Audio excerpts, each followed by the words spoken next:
à tous, bienvenue dans l'émission Rencontre. Le président américain Joe Biden a ratifié le 3 juin la loi qui permet une suspension provisoire du plafond de la dette des États-Unis, écartant ainsi le risque d'un défaut de paiement.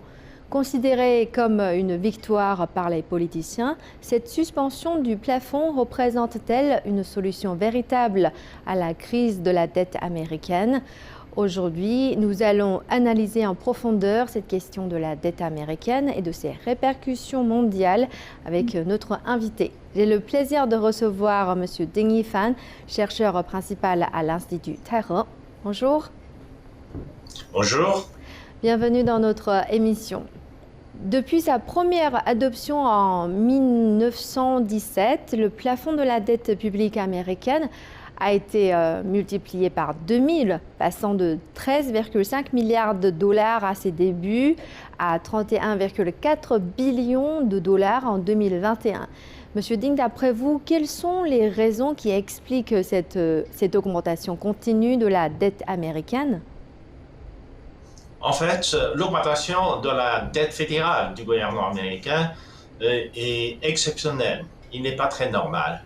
Car lorsque, par exemple, Clinton avait quitté la Maison-Blanche, le gouvernement américain avait encore un surplus, un excédent de son budget. Donc la crise de dette n'était pas encore quelque chose qu'on pourrait encore imaginer. Mais par la suite, sous l'administration Bush, la dette a été augmentée de beaucoup. La dette a été augmentée de beaucoup parce que Bush avait lancé deux guerres dites antiterroristes. D'abord, la guerre en Afghanistan, l'armée américaine avait renversé les talibans, puis contre l'Irak, l'armée américaine a renversé le régime de Saddam Hussein. Par la suite, il faut renforcer la sécurité locale dans ces deux pays-là, parce que l'armée américaine ne pourrait pas se quitter tout de suite après. Et tout cela implique une dépense militaire de plus en plus importante. Du coup, lorsque Bush a quitté la Maison-Blanche, le niveau d'endettement fédéral s'est plus que doublé par rapport à Clinton. Et après, on sait très bien que depuis Obama a pris le relais à la Maison-Blanche, il y a eu la grande crise financière de 2008. Donc, pour essayer de sauver les institutions financières américaines en crise, donc le gouvernement Obama a dû aussi élargir la dépense publique pour essayer de sauver ces institutions financières. Et lorsque Obama a quitté la Maison-Blanche, le niveau d'endettement a été à nouveau doublé, plus que doublé. Puis, par la suite, Donald Trump a fait augmenter encore beaucoup. Cette fois-ci, depuis que Biden est arrivé au pouvoir, il y a eu la crise ukrainienne. Le gouvernement américain a dépensé de l'argent, augmenté la dépense militaire pour soutenir l'Ukraine. Et tout cela fait augmenter beaucoup la dette. Et depuis la fin de la Seconde Guerre mondiale, en fait, c'est la 103e fois que le Congrès américain approuve le relèvement du plafond de la dette. Un accord qui est intervenu après de longues et difficiles négociations entre les deux partis, républicains et démocrates. D'après vous, quelle est la position tenue par chacun des deux partis sur cette question de la dette ? En fait, traditionnellement, lorsque le gouvernement était tenu par le Parti démocrate, eh bien, les démocrates ont tendance à plutôt élargir la dépense. Élargir la dépense, surtout au nom de la protection sociale. Donc, la dépense en faveur des classes les plus défavorisées, etc., augmente parce que c'est souvent leur électorat. Le Parti démocrate augmente le budget pour attirer un peu plus d'électeurs des classes les plus défavorisées. Mais depuis ces dernières années, eh bien, il y a le conflit entre le Parlement et l'exécutif. Lorsque le Parlement et l'exécutif sont aux mains des deux partis, eh bien, la dispute sur l'élévation du plafond de l'endettement est devenue tellement violente que finalement, chaque fois, ça risque de provoquer une crise financière. Cette fois-ci, c'est aussi le cas parce que la majorité à la Chambre basse du Parlement américain est détenue par le Parti républicain. Alors, Biden administration est un pouvoir exécutif démocrate. Donc, le conflit entre le républicain et le démocrate est devenu tellement aigu que finalement, le Parti républicain fait exprès d'utiliser cette crise, d'utiliser le pouvoir d'élever le plafond d'endettement comme un instrument dont le Parti républicain va profiter pour élargir son influence pour l'élection présidentielle de l'année prochaine. Et en fait, les deux partis sont parvenus à cet accord presque au dernier moment. Quelles sont les tractations entre les deux partis pour parvenir à cet accord, d'après vous? En fait, il faut dire que finalement, on sait très bien que c'était plus ou moins un jeu, mais des deux partis, le Parti républicain au Parlement et le Parti démocrate au pouvoir exécutif, ont dû faire des concessions. En fait, ce que veulent les démocrates, les républicains, donc la majorité au Parlement, c'est que la dépense du gouvernement Biden ne pourrait pas être appliquée en faveur des électeurs du Parti démocrate pour l'année prochaine. Car chaque fois, le pouvoir exécutif, donc le gouvernement démocrate, veut dépenser un peu plus d'argent en faveur des électeurs des classes les plus défavorisées, le Parti républicain va rétrécir le robinet de dépenses publiques pour que finalement cette partie de l'électeur ne pourrait pas bénéficier de la dépense publique du gouvernement. Donc la prochaine fois, ils seront tentés par d'autres promesses, non pas par les promesses sur la dépense publique. Voilà, c'est comme ça que le Parti républicain a réussi à limiter un peu la capacité du gouvernement Biden à dépenser davantage de crédits du gouvernement pour soutenir le système de protection sociale aux États-Unis. Et d'après vous, que révèle cette crise de la dette américaine? Quels sont les problèmes structurels au sein de l'économie et de la société américaine? Oui, le problème structurel de l'endettement américain, c'est que le niveau d'endettement est trop élevé par rapport au PIB. Donc la dette fédérale s'approche de 138-140% du PIB. À ce niveau-là, si les États-Unis n'ont pas le privilège ou le monopole du dollar américain dans le système monétaire international, le pays sera déjà en crise financière depuis un certain nombre de temps.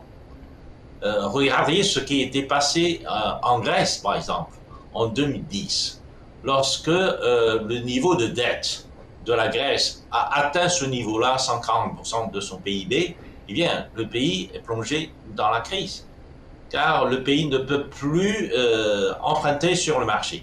Le pays n'arrive plus à émettre de nouvelles dettes sur le marché. L'intérêt de ces dettes est devenu impossible à supporter. Et pensez-vous que dans le futur, la dette américaine va continuer à augmenter? Malheureusement, je pense que oui, malheureusement, parce que on ne voit pas dans un avenir très proche, on ne voit pas la capacité du gouvernement américain d'obtenir un peu plus de revenus fiscaux. Car pour que les dettes se réduisent, il faut que le gouvernement américain ait plus de revenus en rapport à l'endettement, alors que pour le moment, lorsque le Parti républicain arrive au pouvoir, la première chose qu'il fait, c'est de réduire la taxe des gens riches, des classes les plus riches. Du coup, ça réduit aussi le revenu fiscal du gouvernement. Et donc, même le Parti démocrate, lorsque le gouvernement Biden voulait encore restaurer une partie de taxation sur la population riche, eh bien, il risque de perdre le pouvoir au moment de la prochaine élection. Donc, le gouvernement américain est dans un dilemme. Et dans un dilemme, on ne sait pas comment on pourrait faire en sorte que le niveau d'endettement baisse. La seule possibilité, c'est que le gouvernement recourt à une espèce d'inflation intentionnelle, de faire baisser le niveau d'endettement en termes réels, non pas au taux nominal du taux de change, mais en termes réels. Parce qu'avec l'inflation, la dette réelle va se diminuer en quelque sorte. Historiquement, les gouvernements européens, d'après des périodes différentes, ont utilisé cette méthode pour faire baisser leurs dettes respectives en termes réels. Et c'est le souci avec la dette américaine. Mais cette perspective fait peur aux investisseurs internationaux, car ils vont penser que finalement, leurs biens dénommés en dollars vont perdre leur pouvoir d'achat en termes réels. Donc, ils vont se séparer plus ou moins des biens dénommés en dollars dans l'avenir. Si la dette américaine continue d'augmenter, peut-on imaginer que les États-Unis se retrouvent un jour en défaut de paiement? Et alors, quelles seraient les conséquences d'une telle situation? Ce sera une crise internationale, une espèce de tsunami financier, car jusqu'à maintenant, le bon de trésor américain reste encore des biens d'investissement financiers les plus liquides, donc facile. La valeur de ces titres ne change pas beaucoup rapidement. Il n'y a pas une fluctuation rapide. Ceci reste encore l'avantage du dollar et l'avantage de l'endettement américain. Mais les risques s'accumulent. Les risques s'accumulent. Les gens, les pays, comme les investisseurs, ont de plus en plus de soucis sur l'avenir du dollar, du coup, donc sur la crédibilité de dette américaine. Actuellement, qui pourrait encore prêter de l'argent aux États-Unis, c'est-à-dire acheter des bons trésors aux États-Unis? Eh bien, les pays qui ont un excellent commercial ont des soucis. Car l'année dernière, avec la crise ukrainienne, le gouvernement américain a essayé de geler le dépôt des bons trésors de la Banque centrale russe aux États-Unis, ce qui a provoqué une panique sur le marché des bons trésors américains. Car les autres pays, comme la Chine, le Japon, l'Arabie saoudite, qui ont aussi des quantités de bons trésors américains, et ils ont peur. Ils ont peur pour une raison ou pour une autre. Si un jour le gouvernement américain jette leur capital, ou leur biens aux États-Unis, eh bien, ces pays-là connaîtraient de grandes pertes financières de ce point de vue. Donc maintenant, de plus en plus de pays préfèrent garder une certaine distance avec les biens dénommés en dollars américains, c'est-à-dire le bon trésor ou même des emprunts des entreprises américaines de très bonne qualité. Pour des raisons de risque politique, les pays qui ont des excédents commerciaux importants, qui ont la capacité d'en acheter des emprunts américains, hésitent aujourd'hui. Comment jugez-vous la réponse du gouvernement américain face à cette crise? Pour le moment, je pense qu'ils sont arrivés à un modus vivendi. Donc, le gouvernement Biden est arrivé à un compromis avec le Parlement américain à majorité démocrate, à majorité républicaine. Donc, ils sont arrivés à un compromis, mais le compromis est de courte durée. Car fondamentalement, le Parti démocrate et le Parti républicain sont entrés dans une rivalité, une dispute acharnée pour l'élection présidentielle de l'année prochaine. Donc, je pense que de temps en temps, il y aura encore des problèmes, car le Parti démocrate va faire en sorte que l'élévation du plafond de l'endettement serait toujours contrôlée par le Parti républicain, si bien que de temps en temps, il va utiliser cette élévation du plafond pour créer des problèmes, des troubles, pour créer des problèmes et des difficultés au pouvoir, au Parti démocrate au pouvoir, au gouvernement Biden.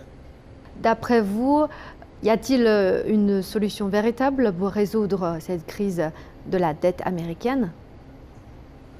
Non, individuellement, je ne vois pas de possibilité pour les États-Unis de sortir de cette crise financière. En fait, il faut que les États-Unis engagent des coopérations plus innovantes, plus approfondies avec des partenaires, car l'économie mondiale est devenue tellement intermêlés ensemble que finalement, si les États-Unis veulent sortir de cette crise toute seule, ça va être très difficile.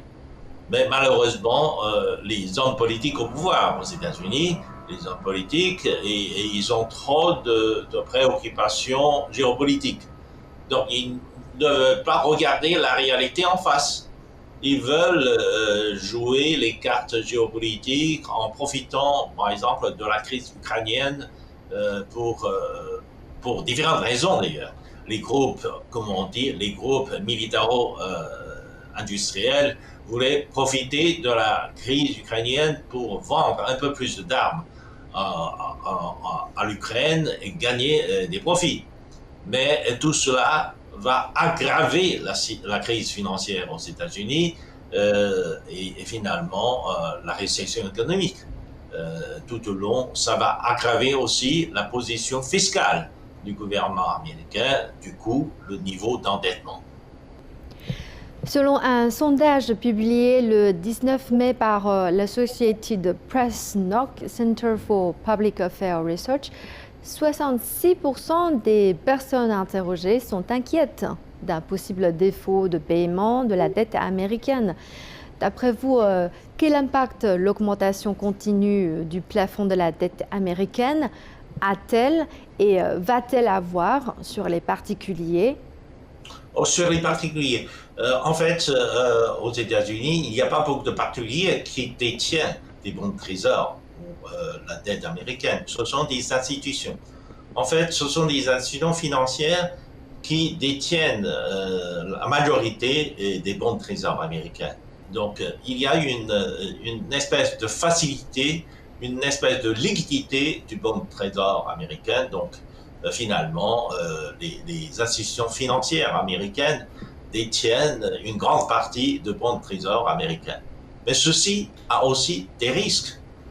Souvenez-vous qu'il n'y a pas si longtemps, la banque commerciale de Silicon Valley a fait faillite, a été sous la protection du gouvernement américain.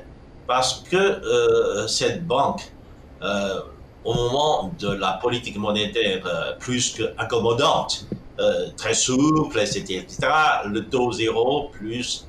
Donc, la banque de Silicon Valley avait acheté avec avec du dollar très bon marché, la banque de Silicon Valley a acheté des bons de trésor, car les bons de trésor génèrent des intérêts. Donc, c'est un investissement financier très favorable. Mais la Réserve fédérale relève les taux d'intérêt. Eh bien, le prix des bons de trésor commence à baisser. Et du coup, la banque du Silicon Valley ne retrouve plus le niveau de ses biens lorsqu'il avait acheté ces bons de trésor. Donc, sur le livret, en fait, théoriquement, la banque de Silicon Valley, en tenant trop de bons trésors, a fait des pertes. Et ceci a causé la chute de ses actions, la chute des prix de ses actions. Et la chute des prix de ces actions fait que le capital de la banque du Silicon Valley ne peut plus répondre aux exigences de ses épargnants, qui veulent retirer de la liquidité de la banque. Donc la banque a fait faillite. Donc tout cela montre que finalement, les institutions financières américaines sont dans un dilemme. À détenir trop de bons trésors, donc de dettes du gouvernement américain, ça peut être une source de profit, mais ça peut aussi un risque financier de temps en temps très important. Et si on parle de ses influences, de son impact sur la scène internationale, comment le problème de la dette américaine va-t-il affecter l'économie mondiale à long terme? Les biens des dettes américaines ne sont plus tellement sûrs. Ça représente trop de risques politiques, car le gouvernement américain n'est plus le disciple de l'économie de marché. En fait, les décisions récentes montrent que finalement, le gouvernement américain ne joue plus les jeux de l'économie de marché, ou les jeux du marché. Ils veulent faire triompher la volonté politique sur les lois du marché. Et ce genre de comportement est considéré comme par les investisseurs internationaux comme trop risqué. Donc, on va prendre des précautions pour garder une certaine distance avec le marché américain, avec les biens financiers dénommés en dollars américains. Donc, finalement, ce n'est pas très bien ni pour l'économie américaine, ni pour l'économie mondiale, car finalement, une espèce de pénurie du dollar pourrait provoquer aussi une espèce de pénurie du capital en circulation sur le marché international, et cela va aboutir finalement à une espèce de récession globale. Et en tant que deuxième détenteur étranger de la dette américaine, la Chine va-t-elle être fortement impactée? Alors, la Chine est en train de vendre ses bons trésors américains. Chaque fois que les bons trésors américains arrivent à échéance, la Chine ne renouvelle plus l'achat des bons trésors depuis un certain temps, car la Chine, ou le ministère de Finances et la Banque centrale, la Banque populaire de Chine, fait face à un grand risque politique, car les hommes politiques américains sont en train de considérer la Chine comme le plus grand rival des États-Unis, comme la plus grande menace géopolitique à laquelle fait face les États-Unis à l'heure actuelle et pour un avenir pas très lointain. De ce point de vue, eh bien, comme la Chine est déjà devenue la cible des États-Unis et des hommes politiques américains, eh bien, le gouvernement chinois prend ses précautions. La Chine ne peut pas exposer à trop de risques en détenant trop de dettes américaines, même si les dettes américaines sont des biens financiers liquides, etc., avec tous ces avantages. Le grand risque politique est devenu trop important. Donc la Chine prend ses distances avec les dettes américaines. Même il y a un certain nombre d'entreprises chinoises qui étaient cotées sur la bourse de New York. Elles ont quitté le marché de New York pour se rapatrier, et surtout sur le marché de Hong Kong. Au mois d'avril, le président brésilien Lula appelait les pays des BRICS à utiliser leur propre monnaie alternative pour le commerce. La dédollarisation mondiale est-elle en train de devenir la tendance générale?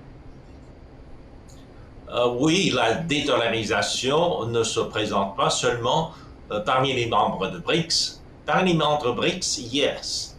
Il y a une tendance de dédollarisation parce que le cas de la Russie, donc la Russie est aussi un des membres importants des BRICS.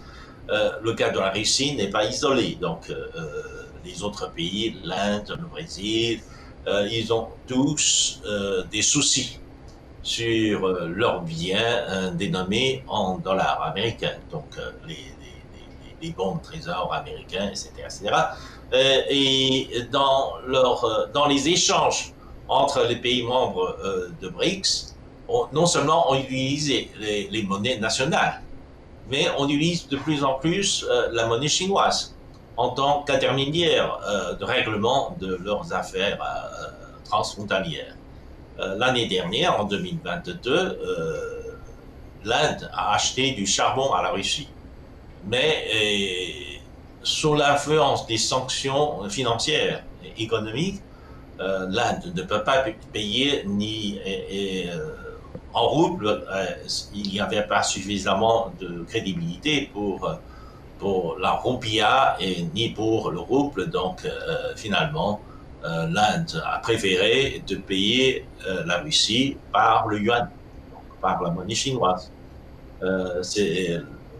Le même phénomène était arrivé aussi entre le Brésil et la Russie.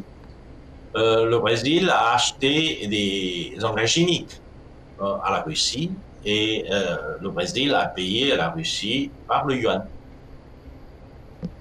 Aujourd'hui, tous les pays sont confrontés aux risques induits par la dette américaine.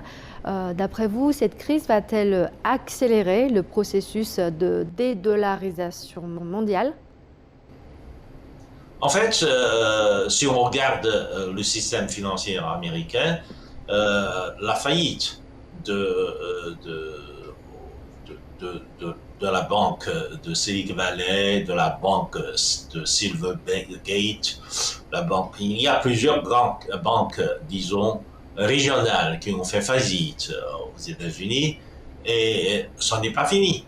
Ce n'est pas fini parce que le taux d'inflation est encore très élevé aux États-Unis. Et la Banque centrale, donc la Réserve fédérale, annonce qu'elle va encore continuer à relever le taux d'intérêt pour ramener le taux d'inflation jusqu'à 2%. Maintenant, il y a encore une grande distance à parcourir.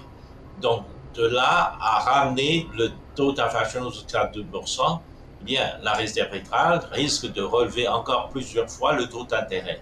Alors, plus le taux d'intérêt est élevé, plus les risques sont grands pour les banques, les institutions financières américaines qui détiennent beaucoup de dettes du gouvernement américain, comme leur capital, comme leurs biens financiers. Donc, ça va continuer, ça va continuer. Il y a de gros risques qu'avec une prochaine crise financière aux États-Unis, eh bien, l'économie américaine serait plongée à nouveau dans la récession et la crise pourrait traverser l'Atlantique pour arriver en Europe. La dernière fois, en 2008, la logique était comme ça. Cette fois-ci, je ne vois pas de différence dans le processus du déroulement de cette crise financière qui est en train d'arriver. Je vous remercie, M. Ding Yifan, d'avoir participé à cette émission et d'avoir livré vos analyses à ce sujet. Merci. Voilà, c'est la fin de cette émission Rencontre. Merci de nous avoir suivis. À la prochaine.